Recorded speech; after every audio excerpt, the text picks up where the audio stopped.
Summary of Richard II by William Shakespeare. Richard II starts with a fight between Thomas Mowbray and Henry Bolingbroke, who is King Richard's cousin. Henry and Mowbray both say the other is a traitor, and Henry also says Mowbray is planning to kill the Duke of Gloucester, who is the king's uncle. In the next scene, Henry's father, John of Gaunt, talks about how ironic it is that everyone knows Richard killed Gloucester.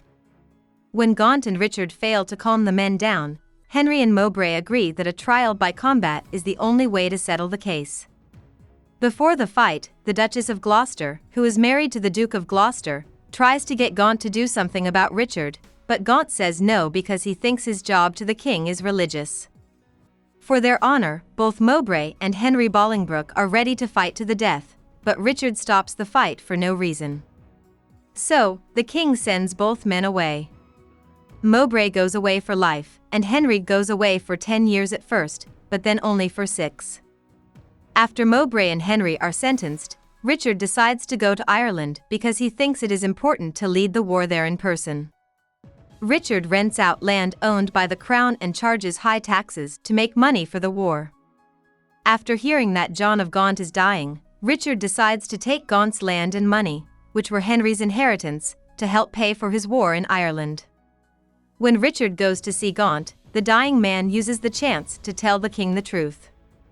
Gaunt swears at Richard and calls him a loser, and then he is taken off stage to die. Richard decides to take Henry Bolingbroke's inheritance even though he is told not to. This makes some lords turn against the king. At the same time that Richard leaves for Ireland, Henry sneaks back to England with an army to claim his fortune. He soon makes it clear, though, that he really wants the crown. Henry meets the nobles who are going with him on his journey to get back his inheritance and the throne outside of Berkeley Castle. The Duke of York addresses them and tries to uphold Richard's decision, even though he feels sorry for Henry. In the end, though, the Duke of York can't stop Henry's huge army, so he gives up without a fight. As Henry keeps getting stronger, it's clear that Richard has lost before he even gets back to England. When Richard comes back, he still thinks that God will protect him from Henry taking power because he is the master by divine right.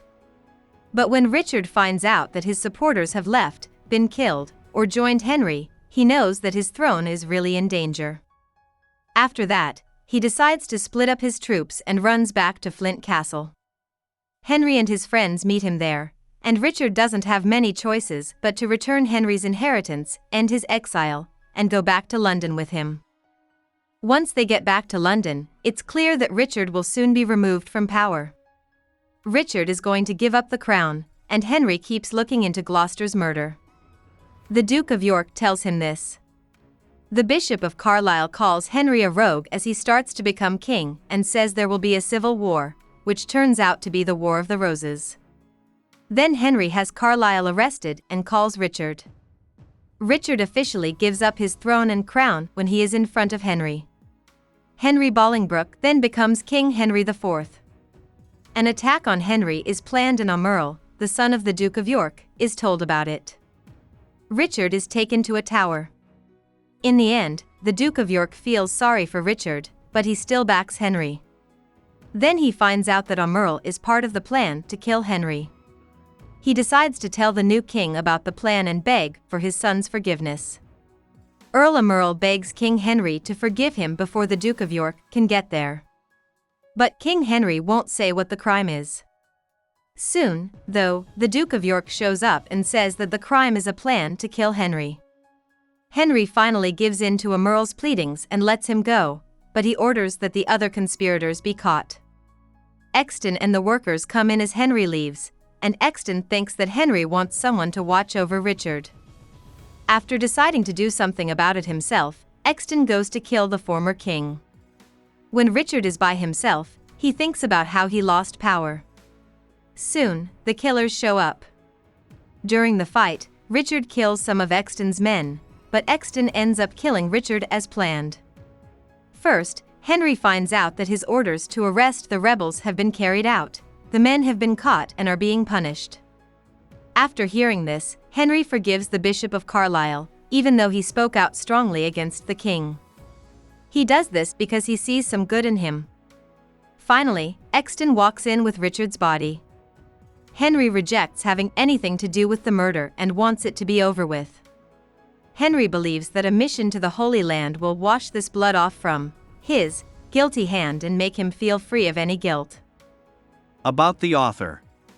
Shakespeare was born in Stratford-upon-Avon, Warwickshire, and grew up there.